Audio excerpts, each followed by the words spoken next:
Jesus tells us, love your enemies, do good to those who persecute you. Do not resist an evil person. And the question that lingers in the air is the right question. Okay, that's all well and good, but what about when something genuinely evil happens? What about when terrorists kill 1,200 and take 251 hostage, and they put children in an oven to burn and kill them? That happened. So what do you do? Well, there's the tension. The antagonistic unbeliever says, listen, Christian, Jesus was a nonviolent pacifist. He told you to turn the other cheek. He told you to love your enemy.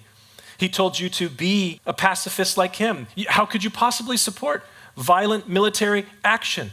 You certainly must reject what Israel has done in Gaza over the last 2 years. And this is where theology meets reality. How do we live righteously? According to theology, according to what the scriptures teach, how do we live righteously in the present evil age? Because we live in the midst of wickedness. Well, you cannot read Paul's exhortation in Romans chapter 12, where he says, do not resist an evil person, out of context with the very next words in Romans chapter 13. What does he say immediately after he exhorts Christians in the church in Rome, of all places, to not resist evil? What does he say?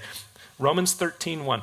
Let every soul be subject to the governing authorities, for there is no authority except from God, and the authorities that exist are appointed by God. Therefore, whoever resists the authority resists the ordinance of God, and those who resist will bring judgment on themselves. For rulers, governing authorities, magistrates we sometimes call them, magistrates are not a terror to good works but to evil. Do you want to be unafraid of authority? Do what is good, and you will have the praise of the same. For he, the minister of justice, the governing authority, the ruler, the magistrate, he is God's minister to you for good, but if you do evil, be afraid, for he does not bear the sword in vain. For he is God's minister to avenge and to execute wrath on him who practices evil. We are living in the tension, and this is where the Christian lives, because you are the subject of another king and the citizen of another kingdom. He calls you and I to live according to his kingdom rules, which he's teaching us here in the Sermon on the Mount, but we are still in the present evil age here in this place, so we live in this tension